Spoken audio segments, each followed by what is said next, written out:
আসসালামু আলাইকুম। আশা করব সবাই অনেক বেশি ভালো আছেন। মহান আল্লাহর অশেষ রহমতে আমি অনেক বেশি ভালো আছি। আজকে আবার চলে আসলাম নতুন একটি ভিডিও নিয়ে।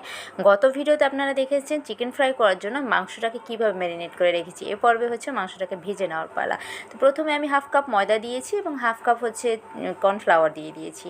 এর মধ্যে দিয়ে দিলাম সামান্য পরিমাণে হলুদের গুঁড়ো এবং সামান্য পরিমাণে মরিচের লবণ দিয়ে দেবেন স্বাদ মতো। এরপরে হচ্ছে আমি নুডলসের যে মশলা থাকে মশলাটার একটা প্যাকেট আমি দিয়ে দিয়েছি এর মধ্যে, টেস্ট আরও বেশি বাড়ানোর জন্য।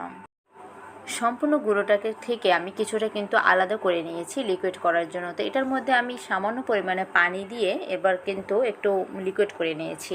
এবার মাংসটাকে হচ্ছে এর মধ্যে ঘুরিয়ে ঘুরিয়ে মাখিয়ে নিচ্ছি। আর পরে হচ্ছে শুকনো ময়দা যেটা আমি মিক্স করে রেখেছিলাম ওটার মধ্যে দিয়ে দিচ্ছি। তো ব্যাস এভাবে আমরা কিন্তু সবগুলো মাংস একটা একটা করে রেডি করে নিব, তারপরে হচ্ছে ভেজে নেব। তো এইভাবে ভেজে নিলেই কিন্তু খুব সহজেই আমাদের চিকেন ফ্রাই রেডি হয়ে যাচ্ছে। আর আপনারা কিন্তু অবশ্যই বাসায় ট্রাই করে দেখবেন। আমি কিন্তু ফার্স্ট টাইম এটা বানাচ্ছি বাসায়, খুব বেশি মজা হয়েছে, সবাই খুব বেশি প্রশংসা করেছে। তো আপনারাও বাসায় ট্রাই করবেন। অবশ্যই আমার চ্যানেলটা সাবস্ক্রাইব করে রাখবেন, লাইক করবেন, কমেন্টস করবেন এবং ফ্রেন্ডসদের সাথে শেয়ার করবেন। আল্লাহ হাফিজ।